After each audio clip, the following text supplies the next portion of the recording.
بسم اللہ الرحمن الرحیم۔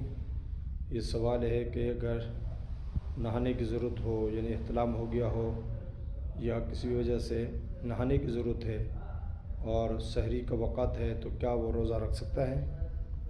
تو دیکھیں، بہتر تو یہ ہے کہ سحری کے وقت ابھی تک باقی ہے تو پہلے نہا لے، غسل کر لے، پاک ہو جائے، پھر وضو اور پھر جو ہے کھانا کھا لے، سحری کھا لے۔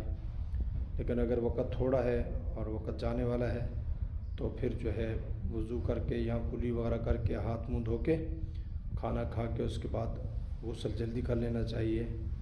اور البتہ غسل نہ کرنے کی وجہ سے روزے میں فرق نہیں آتا، یعنی روزہ ٹوٹتا نہیں ہے۔ بلا وجہ ناپاکی کی حالت میں رہنا یہ مناسب نہیں ہے، تو کوشش کریں سحری سے پہلے غسل کرے، اگر وقت نہ ہو تو بعد میں غسل کر لے۔ سحری پہلے کھا سکتا ہے ناپاکی کی حالت میں بھی۔ واللہ اعلم بالصواب۔